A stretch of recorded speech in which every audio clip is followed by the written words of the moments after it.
Fear in so many ways, it distorts our perception of reality. And I don't even mean that in like an abstract way. I mean, like biologically, fear distorts our perception of reality. I mean, you've heard about the fight or flight Right. response. That's real because what fear is ultimately designed to do is to be a defense mechanism. Like it basically creates a response within us to defend ourselves. But I think in the spirit realm, we have to remember we are not fighting for victory. The victory was already won. We don't have to defend ourselves. Amen. And that's why the peace of God is such a supernatural gift. And the Bible tells us that the peace of God surpasses all understanding. So fear is ultimately designed to distort our understanding of what's happening around us. And I think that's why it's a tool of the enemy. Because if the enemy can distort our perception of the danger around us and lead us to forget the fact that our Father in heaven controls the outcome of every situation. If the enemy can make us forget that in the moment, we will run. And we have not been called to run. We have been called to stand firm and steadfast on the word of God. And so I think that's why I think, Anita, you said it so true. It's, many people think that the opposite of love is hate. That's not true. The opposite of love is fear, because you cannot stand in love and be grounded in the love of God when you are fearful. Going back to something that Dr. Anita said earlier, I think a lot of times, especially those of us who are Christians, we want to rush to faith, right? Like we want to kind of skip over fear and just rush to faith.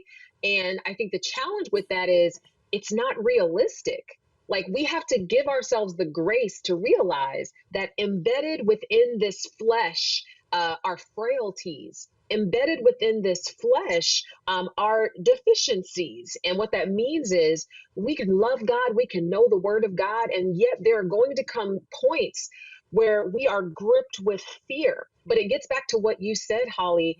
We have to know the word of God for ourselves, because when you get into those places where, the data says, it's terminal, you get into those places where all the evidence says the marriage is going to fail. You get into those places. I have a close friend right now who hasn't heard from her daughter in like 9 months. And like not a word. She doesn't know where she is. She doesn't know if she's alive. She doesn't know if she's dead. And all we can do is pray and just trust God. And in those moments, you're human.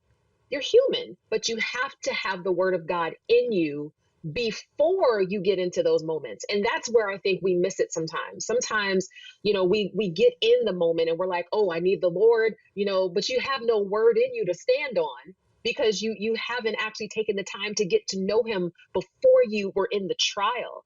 And so I think that this moment, like especially if you're not in a trial right now, this is the moment to really dig in and lean in to the word of God, so that when you get in it, and hear me when I say this, it's not if, it's when.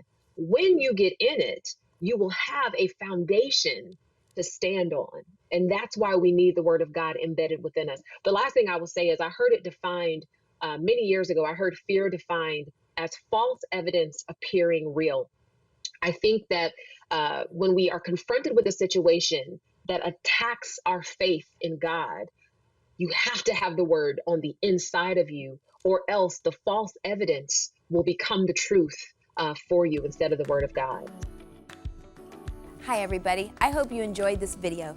Subscribe today and you'll never miss a new upload. Thanks for being a part of our Better Together community.